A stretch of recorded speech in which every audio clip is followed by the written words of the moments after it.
Welcome to starting point academy. मैं शालू आपका starting point academy पर स्वागत करती हूँ। जैसे कि आपको पता है, हमने आपके लिए केवीएस एनवीएस के प्रीवियस ईयर क्वेश्चन की सीरीज स्टार्ट कर रखी है। अगर आपने नहीं देखी है तो ज़रूर देखना। प्रीवियस ईयर क्वेश्चन आपके पेपर में काफ़ी इम्पोर्टेंट भी रहते हैं और काफ़ी सहायता भी करते हैं। तो हम वीडियो को स्टार्ट करते हैं। तो आज का हमारा फर्स्ट क्वेश्चन है, निम्नलिखित में से कौन सा युद्ध ब्रिटिश ईस्ट इंडिया कंपनी के लिए एक निर्णायक विजय साबित हुआ, जिससे उसने शुरुआती दौर में भारत के एक बड़े भूभाग पर नियंत्रण कर लिया था। तो वो कौन सा युद्ध था? तो वो हमारे पास प्लासी का युद्ध था। राइट आंसर ऑप्शन प्लासी का युद्ध रहेगा। और प्लासी का युद्ध आपसे पूछे कब हुआ था, तो आपको याद रखना है 1757 में प्लासी का युद्ध हुआ था। और किस किस के बीच में हुआ था, तो आपको याद रखना है ये सिराजुद्दौला और ब्रिटिश जो साम्राज्य था वो क्लाइव के बीच हुआ था। तो सिराजुद्दौला और क्लाइव के बीच प्लासी का युद्ध हुआ था 1757 में। तो ये इम्पोर्टेंट पॉइंट है, ये काफ़ी बार पूछे जाते हैं। नेक्स्ट है हमारे पास पहला आंग्ल मैसूर युद्ध। पहला आंग्ल मैसूर युद्ध किसके बीच लड़ा गया था? तो आपको बताना है जो पहला आंग्ल मैसूर युद्ध है वो हैदर अली और अंग्रेजों के बीच लड़ा गया है। तो ऑप्शन ए हमारे पास राइट आंसर होगा, हैदर अली और अंग्रेजों के बीच। ठीक है। नेक्स्ट है हमारे पास, निम्नलिखित में से किस अधिनियम ने भारत में ब्रिटिश ईस्ट इंडिया कंपनी का शासन समाप्त कर दिया और भारत को इंग्लैंड के क्राउन के अधीन कर दिया था? तो वो क्या था? तो वो था 1858 का भारत सरकार अधिनियम। तो राइट आंसर ऑप्शन डी होगा। ठीक है, 1858 का भारत सरकार अधिनियम, ऑप्शन डी हमारे पास राइट आंसर हो जाएगा।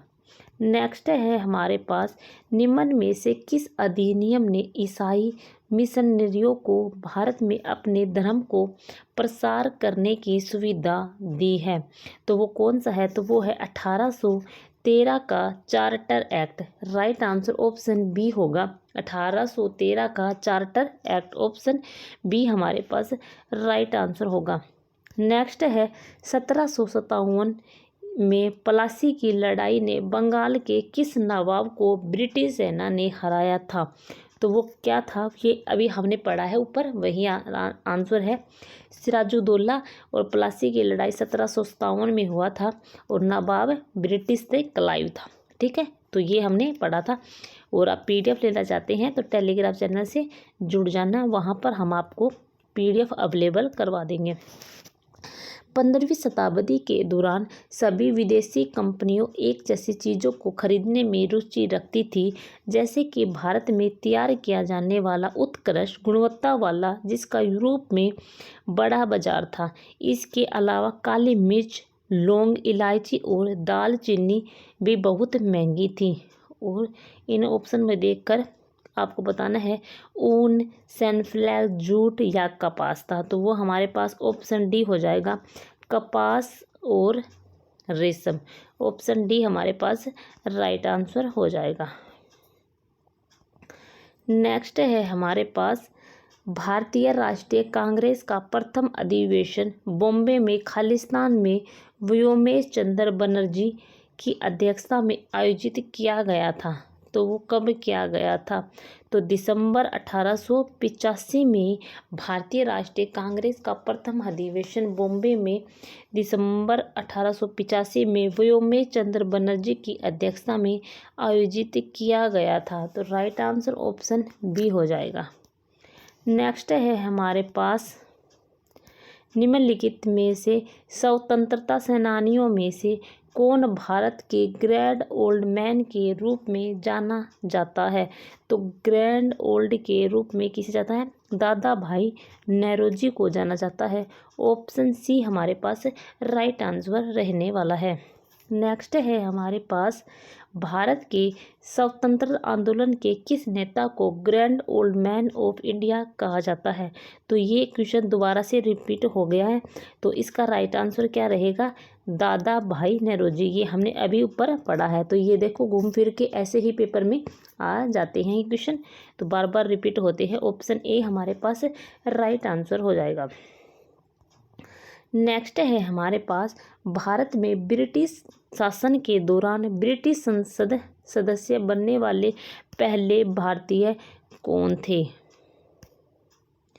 भारत में ब्रिटिश शासन के दौरान ब्रिटिश संसद सदस्य बनने वाले पहले भारतीय कौन थे। तो दादा भाई नौरोजी थे। राइट आंसर ऑप्शन सी हो जाएगा। जो भारत में ब्रिटिश शासन के दौरान ब्रिटिश संसद सदस्य बनने वाले पहले भारतीय कौन थे, दादा भाई नौरोजी। ऑप्शन सी हमारे पास राइट आंसर हो जाएगा।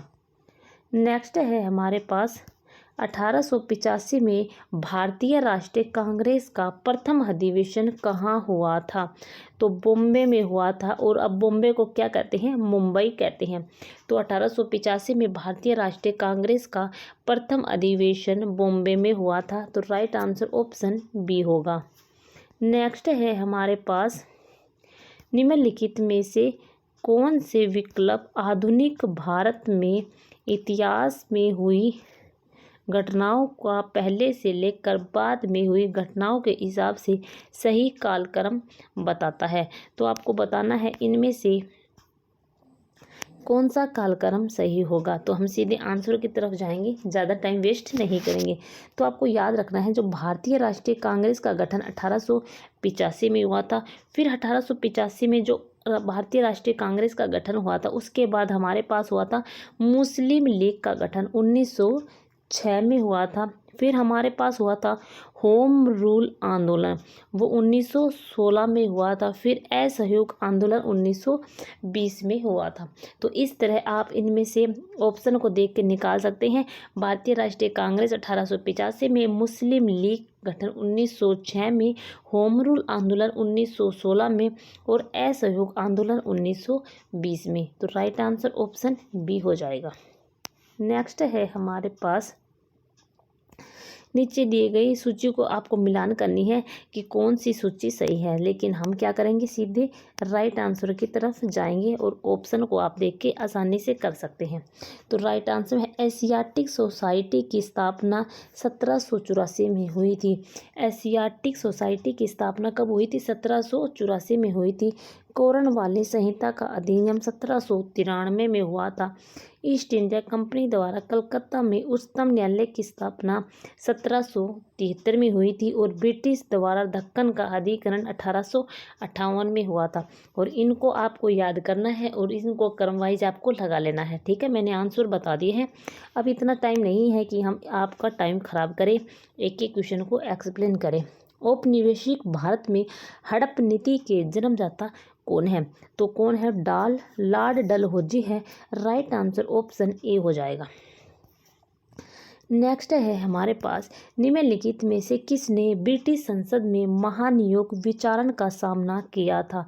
तो महानियोग विचारण का सामना किया था वारेन हेस्टिंग्स ने हमारे पास ब्रिटिश संसद में महानियोग विचारण का सामना किया था। राइट आंसर ऑप्शन बी हो जाएगा।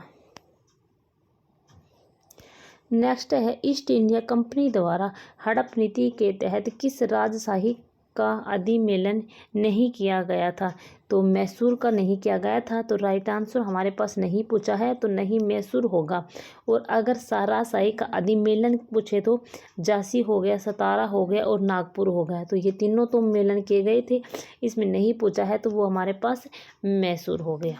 नेक्स्ट है हमारे पास,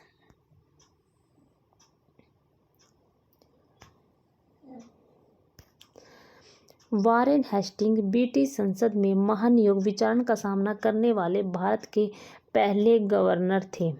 तो कौन थे वो, वारेन हेस्टिंग्स को महानियोग विचारण से बरी कर दिया गया था। तो आपको बताना है कौन सा राइट आंसर होगा। तो दोनों बातें सत्य हैं, ये बात भी सत्य है, ये बात भी सत्य है। तो राइट आंसर सी हो जाएगा। नेक्स्ट है हमारे पास, किस ब्रिटिश गवर्नर जनरल ने भारत में रेलवे की शुरुआत की थी? तो लॉर्ड डलहौजी ने रेलवे की शुरुआत की थी। राइट आंसर ऑप्शन बी होने वाला है। नेक्स्ट है हमारे पास, अब चलते हैं नेक्स्ट क्वेश्चन की तरफ।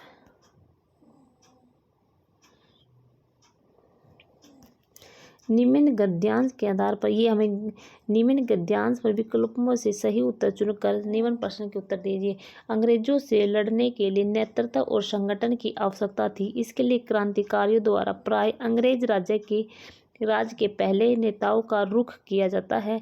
मेरठ सिपाहियों ने पहला काम कर दिया है उसने नेतृत्व करने की दिल्ली, मतलब गद्यांश दिया गया है और इसके आधार पर आपको राइट आंसर निकालना है। तो राइट आंसर क्या होगा? भारत में ब्रिटिश शासन के विरुद्ध प्रथम स्वतंत्रता संग्राम के दौरान निम्न में से किस मुगल सम्राट का क्रांति का नेता घोषित किया गया था? तो बहादुर शाह द्वितीय। राइट आंसर ऑप्शन बी हो जाएगा, बहादुर शाह द्वितीय। नेक्स्ट है हमारे पास, भारत में ब्रिटिश शासन के विरुद्ध प्रथम स्वतंत्रता संग्राम की शुरुआत खालिस्तान से हुई थी। तो वो कहाँ से हुई थी? मेरठ से। तो राइट आंसर ऑप्शन बी हो जाएगा, भारत में ब्रिटिश शासन के विरुद्ध प्रथम स्वतंत्रता संग्राम की शुरुआत मेरठ से हुई थी। तो राइट आंसर ऑप्शन बी होगा। निम्न में से किस वर्ष क्रांतिकारियों ने भारत में ब्रिटिश शासन के विरुद्ध बड़े पैमाने पर विद्रोह किया था? तो राइट आंसर हमारे पास क्या होगा? ऑप्शन ए 1857 में। चलते हैं नेक्स्ट क्वेश्चन की तरफ। नेक्स्ट है हमारे पास, महारानी विक्टोरिया ने कब उद्घोषणा की कि भारत ब्रिटिश सम्राट द्वारा तथा उनके नाम पर एक राज्य सचिव के माध्यम से शासित होगा? तो 1 नवंबर 1858 में। ठीक है, तो राइट आंसर 1 नवंबर 1858 होगा। ऑप्शन ए हमारे पास राइट आंसर हो जाएगा। देखो ये यहाँ पर 1958 दिया गया है तो ये गलत है, यहाँ पर 1858 ही आएगा। ठीक है, जैसे यहाँ पर दिया गया है। नेक्स्ट है हमारे पास, ब्रिटिश ईस्ट इंडिया कंपनी के शासन के खिलाफ एक पाइका विद्रोह, जो कि ब्रिटिश ईस्ट इंडिया कंपनी के शासन के खिलाफ एक सशस्त्र विद्रोह था, भारत के किस भाग में हुआ था? तो वो कहाँ पर हुआ था? ओडिशा में हुआ था। तो राइट आंसर ऑप्शन सी हो जाएगा, ओडिशा। नेक्स्ट है हमारे पास, निम्नलिखित समाज सुधारकों में से किसने रामकृष्ण मिशन की स्थापना की थी?